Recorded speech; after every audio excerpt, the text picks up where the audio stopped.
總有一日會達到財務自由。但如果我話你知，你奮鬥緊嘅呢條跑道好快會連條終點線都俾人拆走呢？如果有一日有個人行埋嚟同你講，你以後都唔使再返工啦，唔係炒你，而係成個經濟體系已經演化到唔再需要人類勞動力去維持運作啦。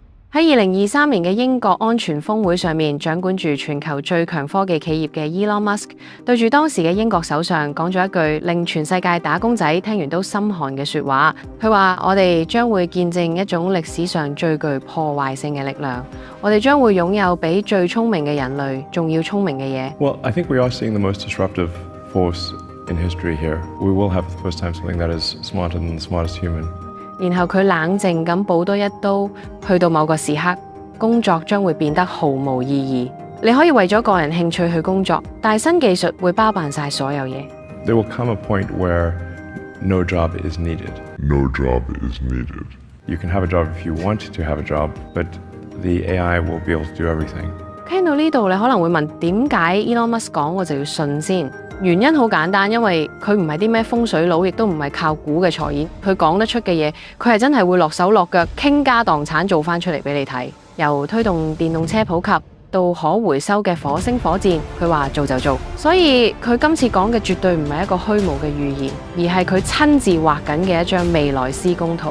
今晚心流研究所帶大家用最客觀嘅商業邏輯拆解呢個經濟推論。呢條片唔單止會分享喺人類冇公開之後個社會嘅經濟運作到底會變成點，最重要嘅係我哋想同大家探討一個非常實際嘅方向。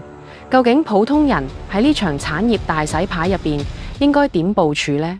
要明白點解返工呢個行為會消失，我哋首先要從經濟學一個最根本嘅概念講起，比較優勢 （comparative advantage）。千百年嚟，人類之所以可以主導地球嘅發展，就係因為我哋識得利用比較優勢。論體力，人類一定跑唔贏一隻獵豹，但係我哋個腦叻，所以我哋發明咗引擎同跑車，快過世上任何一隻動物。人類唔夠牛馬大力，但我哋發明咗拖拉機。過去幾百年嘅工業革命，機器取代咗我哋嘅手腳，所以我哋人類集體進化，用大腦去返工。我哋靠智力啦，靠邏輯啦，靠分析能力，維持住喺商業世界入面嘅最高定價權。但係 Elon Musk 睇穿咗個殘酷嘅商業現實，新一代嘅運算技術已經將腦力勞動變成一種可以大量複製嘅平價商品。我哋一直以為坐冷氣房食路就係免死金牌，但原來喺演算法嘅處理速度面前，普通嘅分析同文書工作，正正就係企業最想縮減嘅開支。當今嘅運算系統已經有能力喺1秒鐘內分析幾十萬份財務報表，精準預測市場走勢，可以根據海量病歷輔助診斷出罕見病，甚至可以寫出極低錯誤率嘅程式碼。而 Elon Musk 旗下嘅 Tesla Optimus 機械人，正正係將呢種極高嘅運算能力裝入一個金屬身體入邊。佢喺投資者大會上面計過一條好實在嘅數。當通用型機械人嘅量產成本降到2萬美金以下，而佢可以24小時不間斷運作，唔使交強積金，唔會搞工會，更加唔會 emo 而影響表現。如果你係跨國大企業嘅老細，對住一套成本平10倍，但產出高10倍嘅新系統，在商言商，你會點揀？做生意嘅鐵則呢，就係永遠想將邊際成本撳到最低。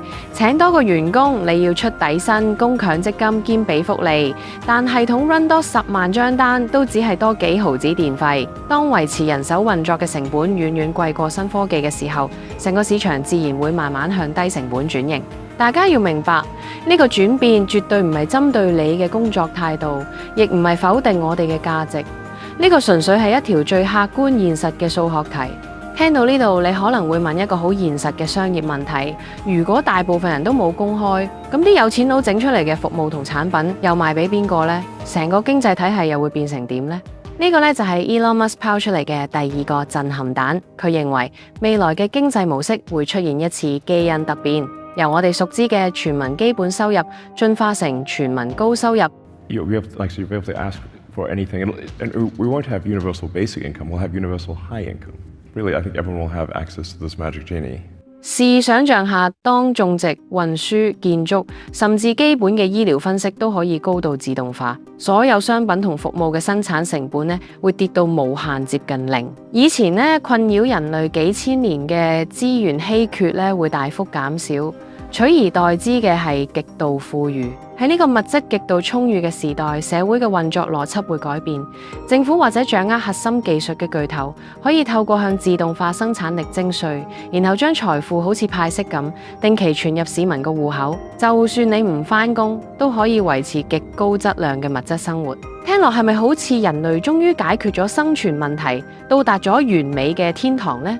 但係作為心流研究所嘅觀眾，我哋必須睇穿呢種經濟模式背後嘅權力結構重組。喺免費派息嘅承諾背後，隱藏住一個殘酷嘅社會洗牌。第一，分配權嘅絕對集中。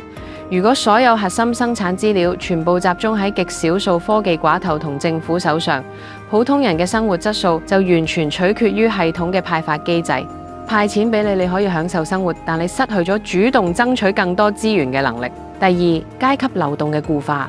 喺傳統資本主義社會，就算出身基層，你仲可以靠讀書、靠搏命做嘢、靠創業去翻身，因為社會需要你嘅勞動力。但係喺 UHI 嘅世界入邊，努力勞動已經失去咗兌換財富嘅價值，社會結構將會面臨前所未有嘅撕裂，慢慢演變成兩種截然不同嘅人，一種係掌控遊戲規則同生產力嘅大玩家，另一種係只能夠被動依賴系統派息嘅 NPC。呢個已經唔係簡單嘅貧富懸殊，而係話語權同選擇權嘅徹底轉移。如果你話咁做 NPC 都好啦，日日有錢收，有得食有得玩，唔使睇老細面色，仲唔係天堂咩？咁我哋就要面對最核心嘅人性拷問：如果徹底解決咗生存嘅問題，人類係咪就自動會得到快樂同意義呢？科學家其實一早做過心理學預演。1968年，美國生態學家 John B. Calhoun 進行咗一個震驚世界嘅實驗，代號 Universe 25，後來被稱為老鼠烏托邦。佢為幾隻老鼠建造咗一個絕對完美嘅避難所，無限嘅糧食、乾淨嘅食水，冇任何天敵，冇疾病，溫度永遠舒適。老鼠唯一要做嘅就係盡情享樂同繁殖。咁按照常理，呢個老鼠家族應該會繁榮昌盛。但係事實係，社會結構好快就出現咗詭異嘅變化。當老鼠數量增長到某個點，雄性老鼠連爭地盤嘅火氣都冇埋，變到鵪鶉咁款，徹底躺平；而雌性老鼠就連湊仔嘅母性都喪失埋，由得啲仔女自生自滅。去到實驗尾聲，仲誕生咗一班被科學家稱為 The Beautiful Ones 嘅新世代。佢哋罰到一個點，零 social， 唔爭嘢，連交配都冇興趣，每日淨係做3件事：食、瞓同埋不停咁梳自己啲毛。呢班老鼠表面睇落肥肥白白，啲毛靚一靚，但係靈魂根本已經死咗，對出面個世界係完全麻木。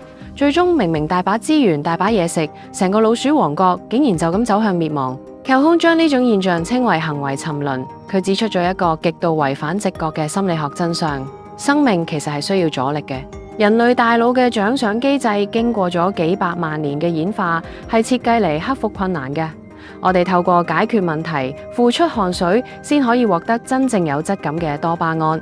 如果冇咗建立自我價值嘅目標，我哋好大機會唔會變成偉大嘅思想家，而係會好似 Universe 25入邊嗰堆每日淨係識得梳毛嘅老鼠，陷入極端嘅虛無主義。呢個先係極度富裕時代最可怕嘅副作用。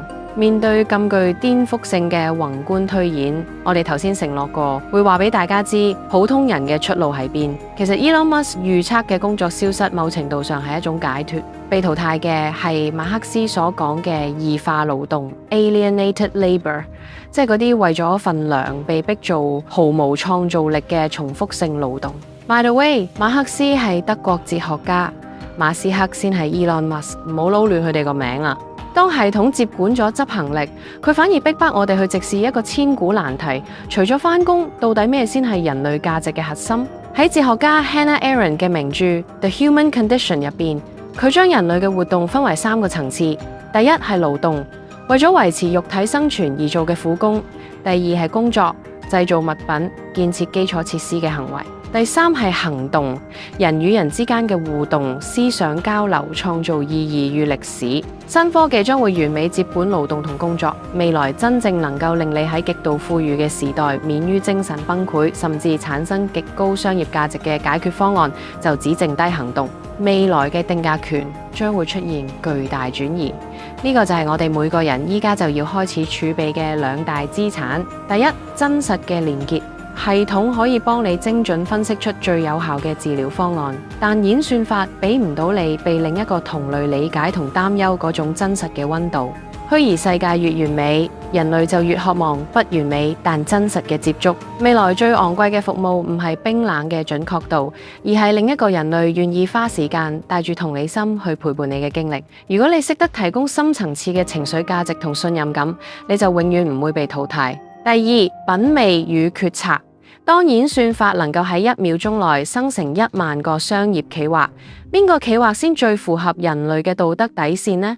邊個先最切合當下嘅文化共鳴呢？系統極度擅長解答問題，但係只有人類先擁有提出問題嘅視野。你嘅品味、你嘅價值觀將會係駕馭呢股新時代生產力嘅唯一指南針。你認為 Elon Musk 傾盡資源去做 Starship 火箭係淨係靠電腦計算出嚟嘅穩陣決定咩？絕對唔係，純粹從數據回報率嚟睇，呢個曾經係一盤極高風險嘅爛仗。要去火星係源自於人類對未知空間嘅渴望，係一種近乎瘋狂嘅浪漫，係癲佬先會做嘅嘢。演算法未必計得出點解要離開安全嘅地球，只有人類無限嘅想像力先會做出呢種唔理智但推動歷史嘅決策。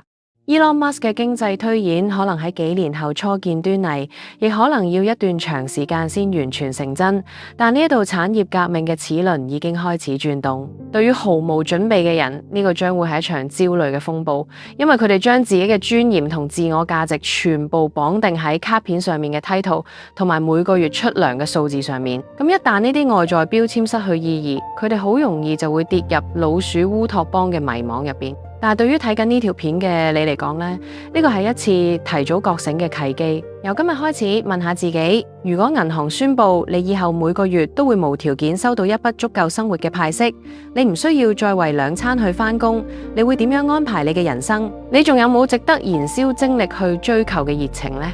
提早將你嘅自我價值同純粹嘅勞動力脫鈎，培養你嘅審美觀，建立深刻嘅人際網絡，尋找你內心嗰個火星計劃，呢啲先係你通往未來世界嘅真正入場券。如果未來真係唔再需要返工，咁恭喜你，我哋終於有充足嘅時間學習點樣去做一個真正意義上嘅人。當然黎生例外啦。如果你睇完頭先啲殘酷真相，依然選擇留低唔飛走，證明你已經超越咗90%仲喺度逃避現實嘅人。請你喺留言後面加一個燈泡嘅 emoji 俾我哋作為一個記認，等我哋知道心流研究所有多一個清醒嘅戰友。如果你覺得今集內容幫你睇清楚咗未來經濟格局嘅殘酷真相，希望你可以留低一個 like 同埋訂閱我哋。如果你想支持我哋喺深夜繼續為你拆解世界真相，可以請我哋飲1-2杯咖啡，加入資深研究員計劃，你會獲得今集嘅 Mind Map 背景音樂，同埋參與我哋未來嘅選題決策。我哋下集見。喂，今日咧，我哋有個好得意嘅 topic 想傾啦，想同大家講下機器人啦，因為即係機械人啦。因為點解咧？即係伯樂最近啲文章都有提到一啲機械人最新嘅進展啦，同埋我自己咧就專登睇咗2套戲咧，就關於啲機械人嘅，就好 crazy 嘅。不過轉頭先同大家講啊，咁啊講呢樣嘢之前咧，想更新一下一啲關於幣市嘅資訊先。即係今日我哋錄影嘅時間禮拜6啦，琴晚咧就係阿鮑威爾發言啦，有一個似乎有個減息嘅希望喎，所以啲幣咧就爆升晒上嚟啦，包括成個美股啊都係狂升嘅。咁啊，兩位點樣睇今次鮑威爾嗰個言論啊？